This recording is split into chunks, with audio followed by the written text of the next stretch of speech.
Assalamualaikum warahmatullahi wabarakatuh. Saya akan meneruskan setoran hadis hadis Arba'in Nawawi, hadis yang ke-37 tentang amalan kebaikan itu dilipatkan lipat gandakan. Langsung saja, bismillahirrahmanirrahim. Ani Ibni Abbas radhiyallahu anhuma ani Rasulullah sallallahu alaihi wasallam fima yarwihi an rabbi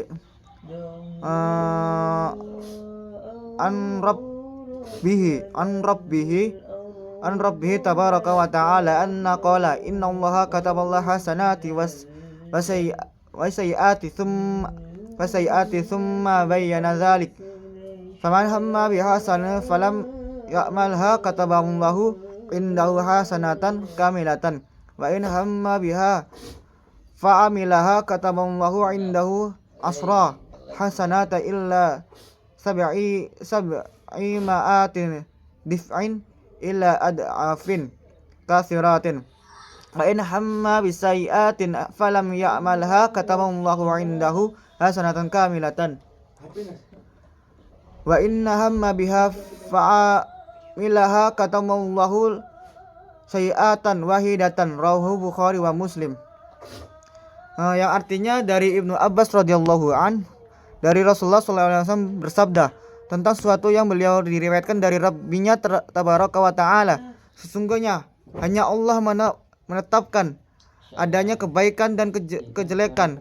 Kemudian dia menjelaskan barang siapa yang berniat untuk mengerjakan amal kebaikan namun belum terlaksana, maka Allah akan catat baginya satu kebaikan yang sempurna.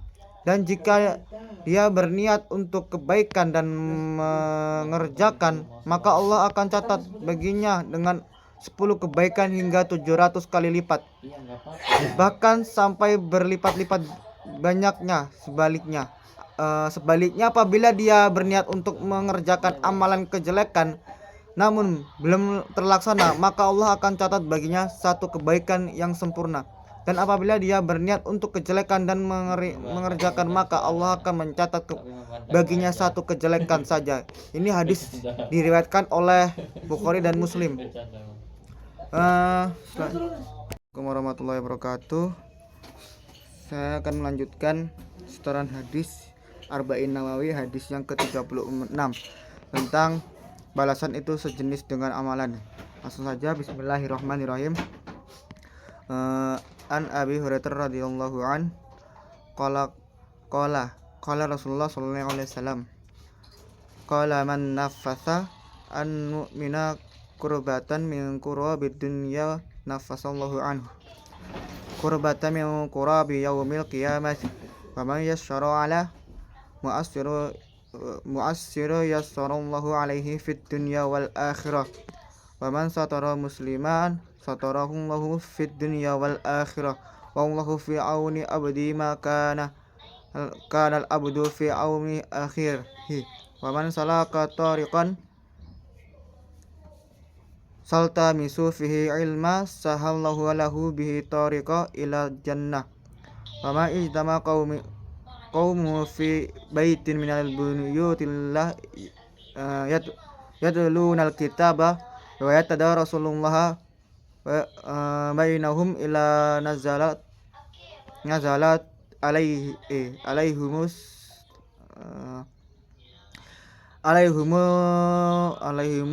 kisnatu wa ghasiyatuhumul rahmatan wa hafathumul malaikatu wa dzakarahumullah fima indah wa man batta'a bihi almuhu lam yusri' bihi nasabuhu, rawahu Muslim bihadal lafdi. Yang artinya dari Abu Hurairah radhiyallahu an, dia berkata, Rasulullah sallallahu alaihi wasallam bersabda, barang siapa yang menghilangkan satu kesulitan seorang mukmin yang lain dari kesulitannya yang di dunia, niscaya Allah akan menghilangkan darinya satu kesulitan pada hari kiamat. Barang siapa yang meringankan orang yang kesusahan dalam hutangnya, niscaya Allah akan meringankan baginya atau urusannya di dunia dan akhirat. Barang siapa yang menutupi aib seorang muslim, niscaya Allah akan menutupi aibnya di dunia dan akhirat. Dan Allah akan senantiasa menolong hambanya selama hamba tersebut mau menolong saudaranya. Barang siapa yang menempuh satu jalan untuk mencari ilmu, niscaya Allah akan memudahkan baginya jalan menuju surga. Tidaklah suatu kaum berkumpul di salah satu rumah dari rumah Allah, yaitu masjid, membaca kitabullah saling mengajarkan di antara mereka, melainkan atau turun kepada mereka ketenangan, diliputi Allah rahmat dan dinaungi oleh para malaikat, serta Allah akan menyebut mereka di hadapan makhluk yang berada di sisinya. Barang siapa yang lambat dalam beramal, sungguh garis nasabnya tidak akan bisa membantunya. Ini hadis riwayat Muslim dengan lafaz ini. Sekian dari saya. Assalamualaikum warahmatullahi wabarakatuh. Assalamualaikum warahmatullahi wabarakatuh. Saya akan meneruskan setoran hadis yang ke-38 tentang cara mendapatkan kecintaan Allah. Langsung saja, bismillahirrahmanirrahim. An Abi Hurairah radhiyallahu an qala Rasulullah sallallahu alaihi wasallam, innallaha ta'ala qala man adali waliya faqad adantuhu bil harbi wa ma taqarraba ilayya abdi bi syai'in ahabba ilayya mimma maftaradtuhu alaihi wa la yazallu abdi ya taqarrabu ilayya bin nawafili hatta ahibbahu fa idza ahbabtuhu kuntu sam'ahu alladhi yasma'u bihi wa basarahu alladhi yubsiru bihi wa yadahu allati yabtashu biha wa rijlahu allati yamsi biha wa la inna sa'alani la u'idyanahu wa la in asta'adani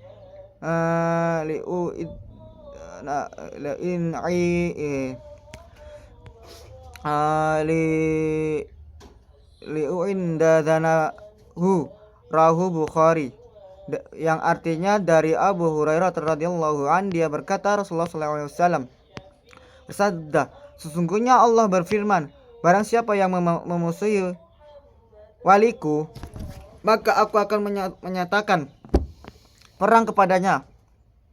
Tidaklah seorang hambaku mendekatkan diri kepadaku dengan sesuatu yang lebih aku cintai daripada hal yang telah aku wajibkan baginya. Senantiasa hambaku mendekatkan diri kepadaku dengan amalan nafilah, yaitu sunnah, hingga aku mencintai.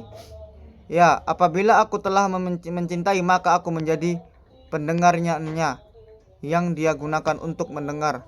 Aku menjadi penglihatannya yang digunakan untuk melihat. Aku menjadi tangannya yang dia gunakan untuk memegang, dan aku menjadi kakinya yang dia gunakan untuk melangkah.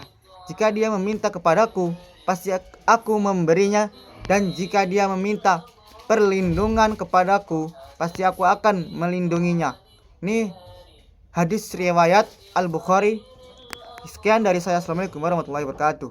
Assalamualaikum warahmatullahi wabarakatuh. Saya akan melanjutkan setoran hadis Arba'in Nawawi, hadis yang ke-39. Langsung saja, bismillahirrahmanirrahim.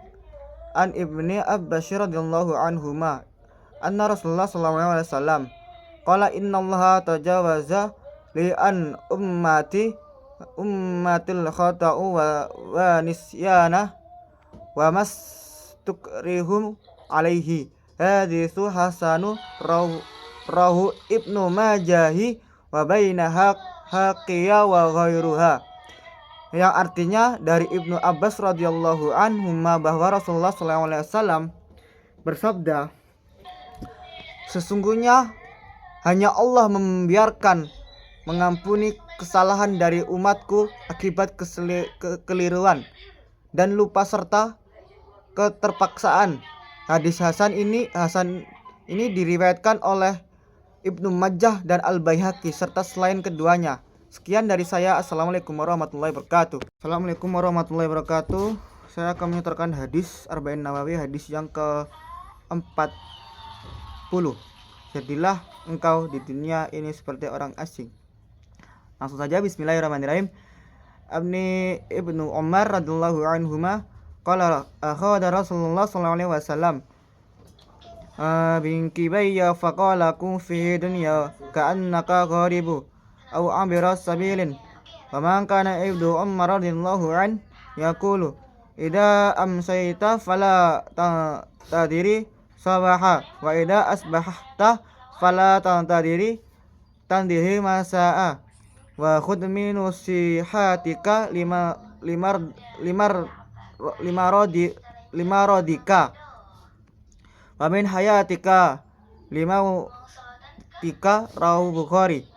Yang artinya dari Ibnu Umar radhiyallahu an, dia berkata, suatu hari Rasulullah SAW memegang kedua pundakku seraya bersabda, jadilah engkau di dunia ini seperti orang-orang atau pengembara. Maka Ibnu Umar radhiyallahu an menyatakan, jika engkau berada di sore hari, janganlah engkau menunggu datangnya esok hari. Jika engkau berada di pagi hari, janganlah engkau menunggu datangnya sore hari. Pergunakanlah masa sehatmu untuk menghampiri masa sakitmu, dan masa hidupmu untuk menghadapi masa kematianmu. Hadis riwayat Al-Bukhari. Sekian dari saya. Assalamualaikum warahmatullahi wabarakatuh. Assalamualaikum warahmatullahi wabarakatuh. Saya akan melanjutkan hadis ke-41 tentang hingga hawa nafsu mengikuti apa yang aku bawa. Langsung saja, bismillahirrahmanirrahim. An Abi Muhammad Abdullah ibnu Amri ibnu Aswi radhiyallahu anhuma qala Rasulullah sallallahu alaihi wasallam la yu'minu ahadukum hatta yakuna hauhu taba'a lima ji'tu bihi. Hadisu hasanah sahihu rawainahu fi kitabi hujati bi isnadi sahihin.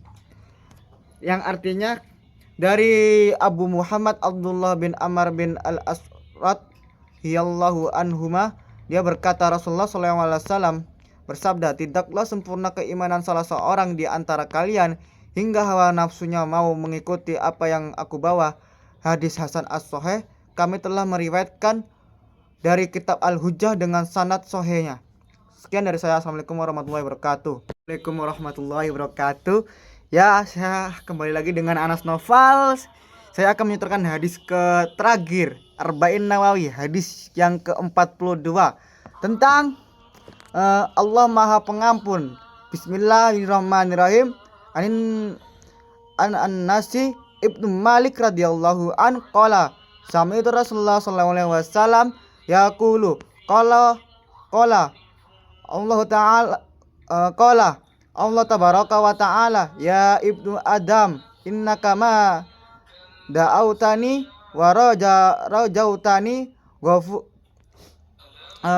ghafartu laka ala ma kana fika wala abali ya ibnu Adama lau balagat dunubuka annan nasa ma'i thumma astaghfartani ghafurtu laka wala abali ya ibnu Adam innaka lau ataitani bikurabi aradi khutaya thumma kiyatani la tusriku bi say'ana la tastuka bikurabiha magfirata rahu Tirmidzi wa qala hadisu hasanah as-sahih. Dari Anas bin Malik radhiyallahu an, dia berkata, aku mendengarkan Rasulullah SAW bersabda, Allah berfirman, wahai Bani Adam, Sesungguhnya jika engkau senantiasa berdoa dalam berharap kepadaku, niscaya akan mengampuninya semua dosa yang ada padamu. Dan aku tidak peduli, wahai anak Adam, kalau seandainya dosamu setinggi langit, kemudian engkau memohon ampun kepadaku, niscaya aku akan memberikan ampun kepadamu. Aku akan tidak peduli, wahai anak Adam, seandainya engkau menghadap kepadaku dengan membawa dosa sepenuh bumi, kemudian engkau berjumpa denganku dalam keadaan tidak menyekutukanku dengan sesuatu apapun, niscaya aku akan mendatangimu dengan ampunan sepenuh bumi. Ini hadis riwayat At-Tirmidzi dan dia berkata bahwa hadis ini hasan, sahih. Sekian dari saya. Assalamualaikum warahmatullahi wabarakatuh.